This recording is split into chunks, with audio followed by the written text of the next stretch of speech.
the rugged expanse of the Old West, where legends were born and tales of daring deeds echoed through the canyons, there existed a whiskey unlike any other. According to the folklore, whispered around campfires and told in hushed tones, a single sip of this 50-proof elixir, made from the bountiful wheat fields of New Mexico, was enough to make a man feel as if he had been struck by lightning. Hence, the powerful spirit earned a vibrant name, Taos Lightning. But it was hard-earned reputation that left a lasting mark of the history of the West. Our story begins with a man named Simon Turley. He grew up in the backwoods of Madison County, Kentucky.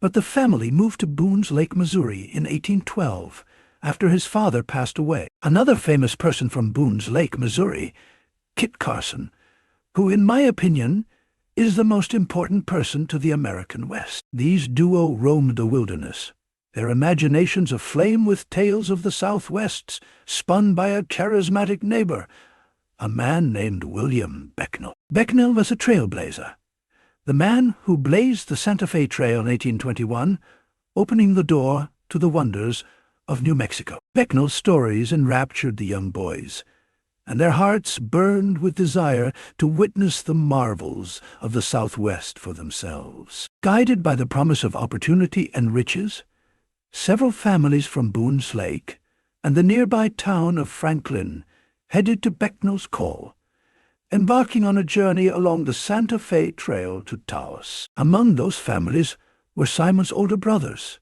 who had ventured ahead to establish a new life in the vast frontier of New Mexico. In 1829, Simon Turley, accompanied by a group of adventurous friends, set out to join his brothers in the untamed land.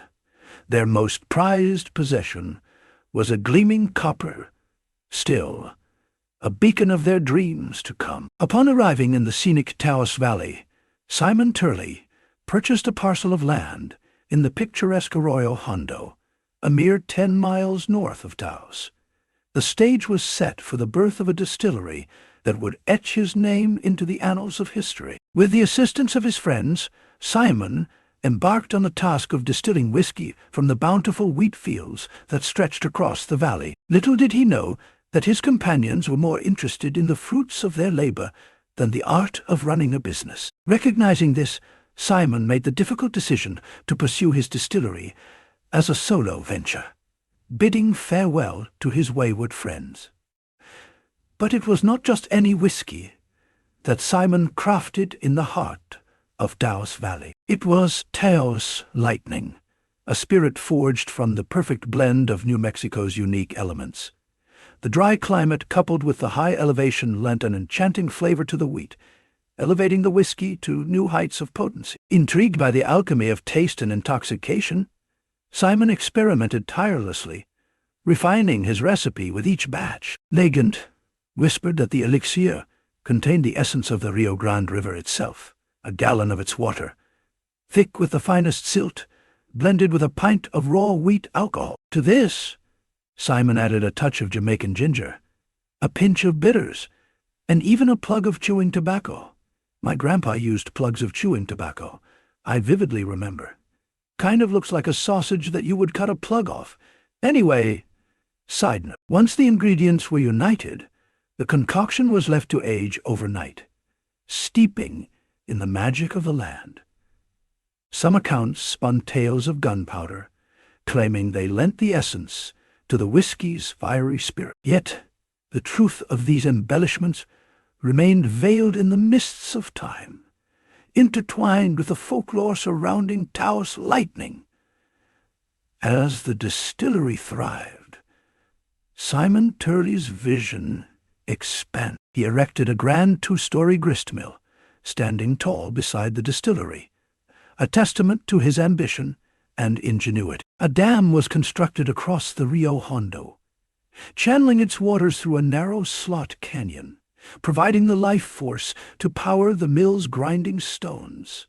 The allure of Taos Lightning spread like wildfire through the land. The mountain men, those rugged adventurers of the Old West, flocked to Simon's doorstep, drawn by whispers of the whiskey's electrifying power. They christened it Taos Lightning for the explosive force with which it surged through their veins, leaving them thunderstruck. Simon faced competition as other distillers sought to carve their own place in the whiskey market. Yet they paled in comparison to the might of Taos Lightning. Only a momentary hiccup occurred when a rival slashed prices to move their inventory swiftly before embarking on a journey to California. But once they departed, Simon regained his dominance, reclaiming the throne of whiskey in the Southwest. Fortune smiled upon Simon Turley when the United States strictly enforced restrictions on whiskey imported into Indian territories. Taos Lightning held a strategic advantage. Simon's distillery was situated on Mexican land, and thirsty customers journeyed to him. His business boomed as traders, mountain men, Hispanics, Native Americans all succumbed to the allure of Taos Lightning's fiery embrace. Recognizing the need to expand his reach, Simon Turley hired Charles Ottobies as his traveling salesman. The whiskey was stored in robust 10-gallon wooden casks, loaded onto sturdy pack mules, and embarked on a journey along the Arkansas and Platte River. Charles journeyed tirelessly, traversing the wild lands, bartering and trading the casks to outpost keepers scattered along the route.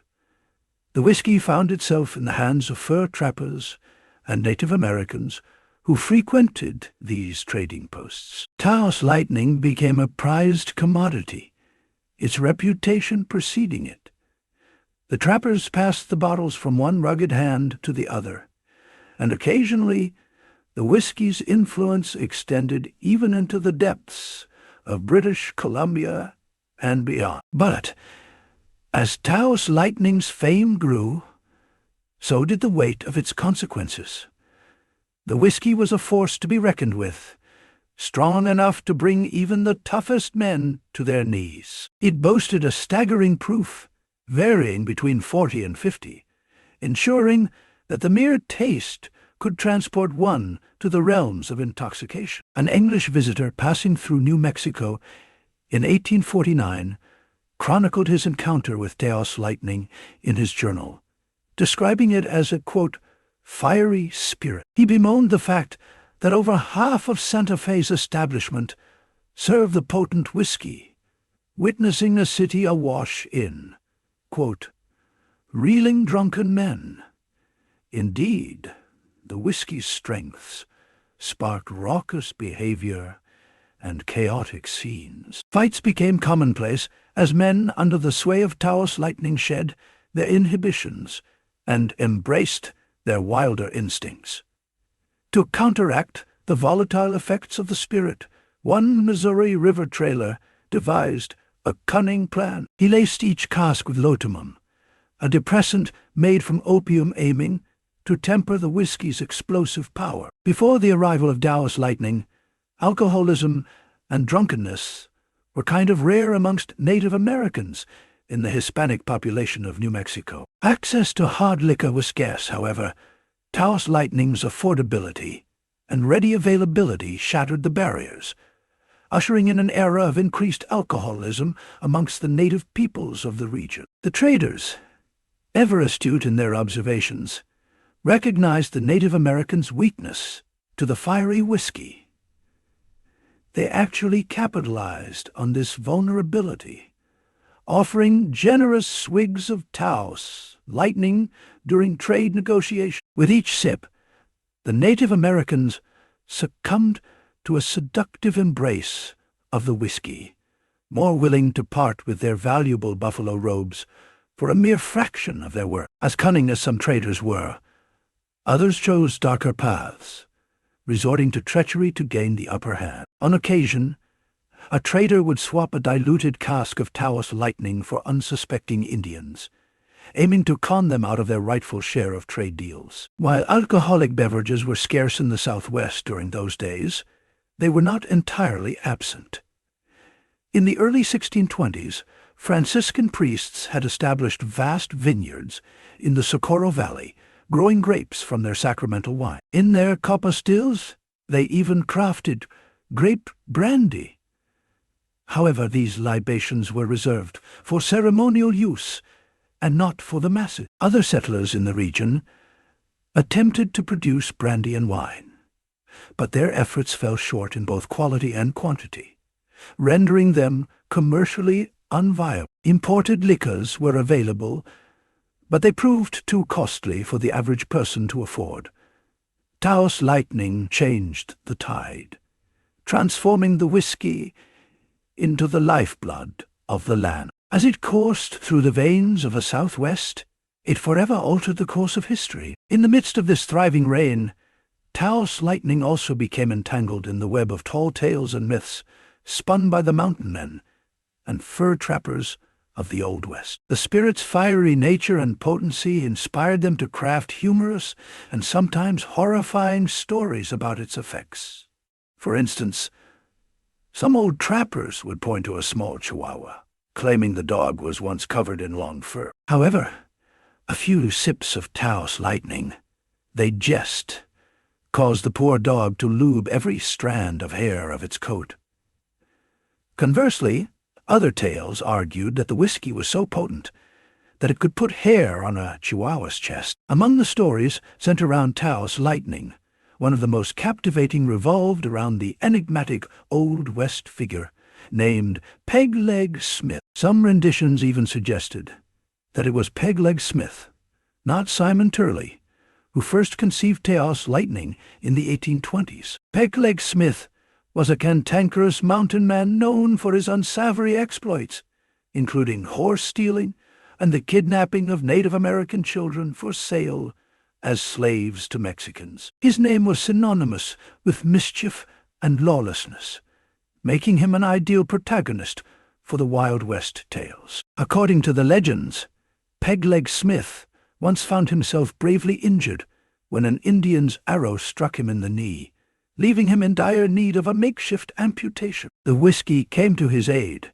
dulling the pain and providing him the courage to perform the amputation himself, a feat achieved with a few swigs of Taos Lightning. Yet, while the whiskey added fuel to the fires of storytelling, it also added fuel to the fires of insurrection.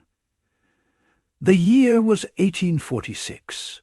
And the New Mexico Territory found itself under the control of Mexico. The United States military, under the command of Stephen Watts Kearny, invaded the territory in August of that year.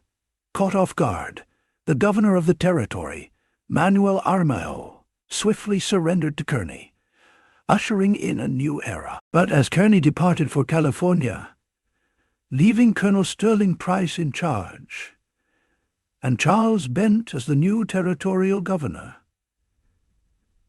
the seeds of insurrection were sown. A group of rebels, led by the likes of Pablo Montoya and Tomas Romero, hatched a daring plot, igniting the Taos Revolt on January 19th, 1847. The rebels struck at the heart of the territorial establishment, targeting the home of Charles Bent, the governor of New Mexico.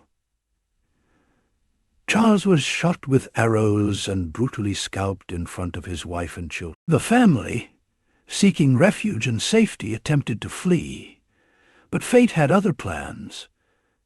They were discovered, and Charles was killed while his family remained unharmed, a testament to the cruelty and randomness of war.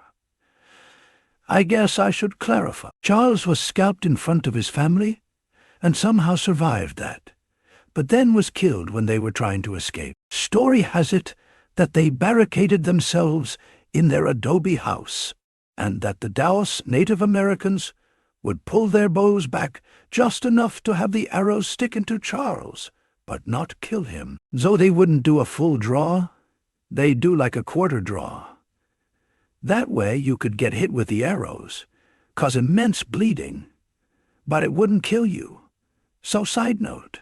Okay, we'll go back to the story. The rebels pressed onto a royal hondo outside of Taos, setting their sights on Simon Turley's cherished distillery. As fate would have it, Charles Odeby's Simon's faithful traveling salesman was returning from a whiskey delivery when he caught sight of the insurrectionists marching towards the distillery. Racing against time, Charles spurred his horse, desperately seeking to warn Simon of the impending danger.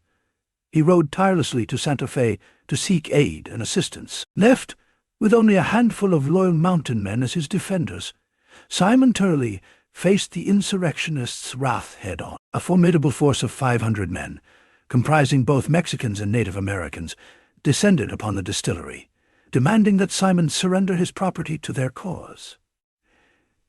In return, they promised to spare his life. Yet Simon's spirit was unyielding, and he refused the demands, choosing to defend his distillery and his livelihood with every ounce of strength left in him. Fierce and determined, Simon and his comrades erected barricades, boarding up windows and entrances to fortify their position. As the rebels arrived, tension crackled in the air, and the inevitability of the conflict loomed like a dark cloud. For most of the day, Simon and his men valiantly held their ground, the barricades proving to be a formidable barrier against the rebels' onslaught. But as night fell, the rebels devised a cruel scheme, setting fire to the very mill where Simon and his comrades had sought refuge. The blaze consumed the structure, trapping the men within its fiery grasp. With the flames licking at their heels, the brave defenders faced an agonizing choice: to stay and succumb to the inferno, or make a desperate attempt to escape. In a harrowing bid for survival, some managed to break free and dash into the darkness, their hearts pounding with fear and adrenaline. However, not all were fortunate, as the rebel guns claimed the lives of several defenders, their valiant efforts ultimately in vain. 3 of the men managed to evade capture, fleeing in different directions in search of aid and help. Yet, as fate would have it, Simon Turley found himself wounded and unable to escape the clutches of his pursuers. Concealing himself from the mob, he spotted an old Mexican friend, a man he'd known for years. In desperation, Simon offered the man money, begging for a horse that would facilitate him to escape from the chaos that now surrounded him. However, the friend's heart had turned to dark, and instead of offering a helping hand, he betrayed Simon's location to the insurrectionists. The outcome was grim. Simon was captured, and his life was cruelly extinguished by the very people he had once trusted. The Taos distillery lay in ruins, its heart and soul extinguished in the flames of revolution. With Simon Turley's death, the era of Taos Lightning seemed to come to an end. The distillery was left in ruins, and the fiery elixir that had once flowed so freely through the lands was no more. However, the story of Taos Lightning was not destined to fade into obscurity. In the annals of history, legends never truly die, and the spirit of Taos Lightning possessed a power that transcended time itself. Roughly 160 years later, the echoes of the past reverberated once again when a small batch of the distillery in New Mexico, known as KGB Spirits, made a daring decision to resurrect Taos Lightning from the depths of history.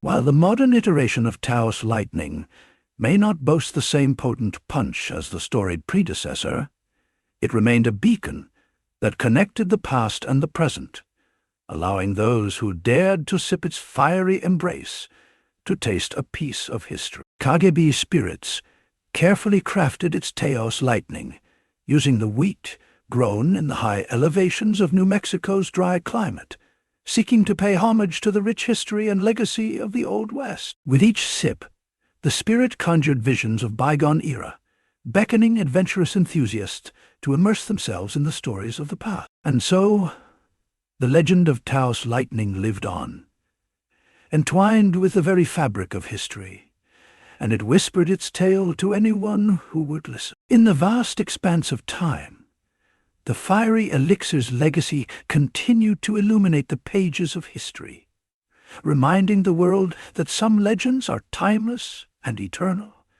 transcending the boundaries of time and space. Just quickly, before we end the video, I want to touch back on Kit Carson. We're going to do a full, very in-depth look into Kit Carson's life. But Kit Carson spent his time in Taos. His family was in Taos when the Taos insurrection, or revolt, happened. His family made it out, and he was on his way to Taos before Kearney actually ran into him on the road and turned him back around using some military law to escort Kearney from Santa Fe to California. And Kit Carson was known as the person who could get people across the desert and not die, using things like knowing where watering holes are, having relationships built with Native American tribes in the area. And one of the coolest things I've found in my studies of Kit Carson, he would use mules instead of horses because he found them easier to maintain. Needed less water, needed less food, but he would cut his mules' ears and drink their blood to get him between watering holes if the distance was too far. So we're going to do I'm hoping for a 35-40-minute long video about Kit Carson in his entire life, because it's one of the most incredible things I've ever read, and everybody needs to be familiar with him. But I just figured I'd throw this in at the end of the video, because Kit Carson, we just barely touched on him kind of at the beginning, but he lived in Taos. His home was in Taos that was destroyed during this insurrection. And if not for Kearney's making him go back to California, where he came from to deliver mail to Washington, D.C., about the conquest of San Francisco, Kit Carson may have died during this. His family escaped, but a lot of people died during the Taos insurrection. So I figured I'd just throw that in there at the end. Thank you so much for listening, and I hope you all enjoy.